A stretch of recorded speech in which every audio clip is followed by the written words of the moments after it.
Welcome, everyone, to another exciting edition of 55 and 5. It's Ian Riccaboni recovering from some nasty poison ivy. I'm joined by Cary Silkin. Is this number 100? This is 101. 101? We're at 101. And you know what? It's a big, momentous occasion. It's a palindrome, 101, the same front as backwards. And for that, I had to get a big athlete. But you might not know he's a big athlete based on his name in this 5-minute history lesson of the 1955 Parkhurst Wrestling card set, because I'm going to show the fans here this man's deceptive name. Cary, I'm going to ask you what you may know about the great Wee Willie Davis. I know his career harkens way back. Way back, yeah. One of the earliest, the earliest result I could find was 30, but claims of 1927, 1928 as a start. Who knows when this picture was taken? Sure. You just don't know with the Parkhurst people. Or if it's even him, as we found out. But his name's been around for years. I can't really pinpoint it. I'm just going to take a wild guess and say due to the longevity of his career, he's probably toured the world. He has. And it's interesting because he's actually one of the biggest movie stars in this set.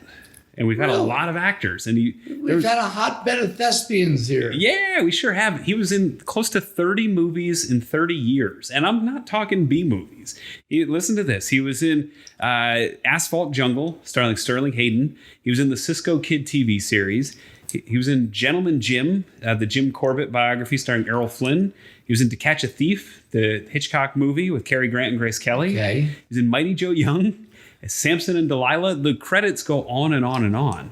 It's probably similar to the guy that we had on one of our posters last week. Right. Vic Christie. Yeah. Who was in like close to 50 or 80 because of it. Why? Because he was a great stuntman. Yeah. And maybe that's the case of Wee Willie Davis, or maybe he has some lines. Yeah. I don't know. He played a lot of muscle in these movies. I believe he was close to 6'6". Yeah, the card lists him as 6'6". So the Wee Willie name was a deceptive moniker.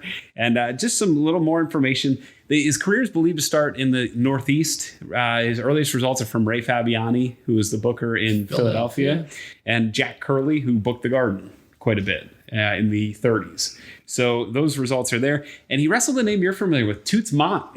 He's one of the first results I've ever seen for Toots Mont, who, Cary, I don't know if you want to explain briefly who Toots Mont was.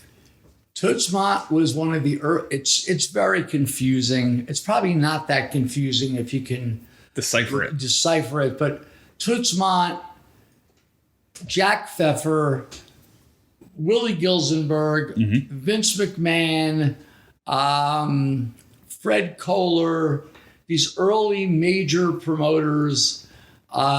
Specifically in the Northeast. Right. Mm-hmm. They jockeyed for position, and the main... if you jockeyed real well, your main position was Madison Square Garden. Right. So, yeah. And Toots ended up there with the McMahons. Yes. Yeah. Yep. And so he was a heavy player and a heavy hitter in the office there. Wee Willie Davis, though, he stayed primarily in the Northeast before going west. He goes to San Francisco, LA, and Oregon from 38 to 49. Does Eddie Quinn and Maple Leaf Wrestling, so Montreal and Toronto. From about 50 to 57, stays in that area. That's why he ends up in this set. Ends his career in Indianapolis and in 1961.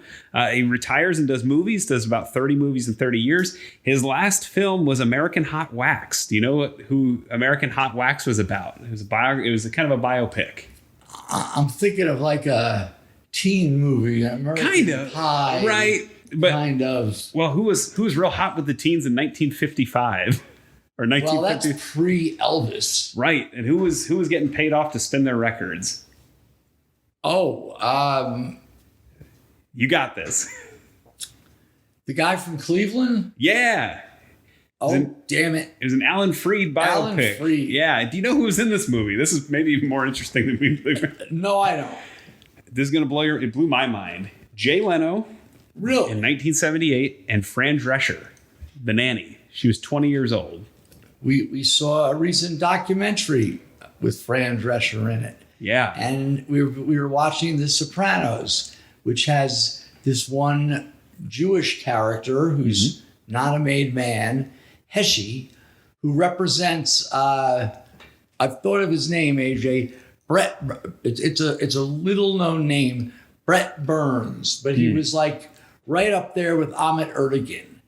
But he was more behind the scenes, and he just had a good ear for talent. So continue, please. Yeah, that was just kind of a fun fact that he was in American Hot Wax with Jay Leno. Who would have knew? I'd like to see that. Yeah, it sounds interesting. I've never seen it. Also, he was a bit of an inventor. How so? Wee Willie Davis invented what's called the glow meter. Are you familiar with the glow meter? Is that the thing they sell at the carnivals? No, close. It was an attachment it was invented in 1950, and he invented it. You could put it on your car's speedometer so that the speedometer reading would glow on your interior window. And this was helpful in some of the 1950 cars and above, and it was a little aftermarket attachment you could buy. Okay. Yeah, so an actor, an inventor, and a 30-year career, heck of an inventor, and some of the earliest results we've had.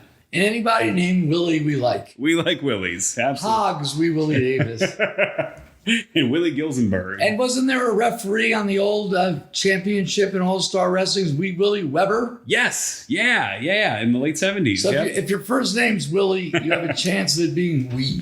There you go. And not a small man. They could have picked a better photo for such an accomplished guy, but that seems to be the theme. Give the lesser known guys great photos and the well-known guys. Because by this point, he was well-known in wrestling. Wow. 101 was a good one. 101's a good one. And we have 102 tomorrow because it's 102, emphasis on 2. We got a tag team tomorrow, Cary. Excellent. So we're going to bring that back with you tomorrow night, 8 p.m. for the premieres here on 55and5.com. I want to thank our producer, AJ from Bisson Creative. I want to thank Cary for joining us. Uncle, I almost said Uncle Lou, Uncle Gunny, Captain Lou. And let's not forget Conrad. And don't forget Conrad Thompson for hosting the audio editions on adfreeshows.com. Thanks so much for watching. We hope you join us tomorrow.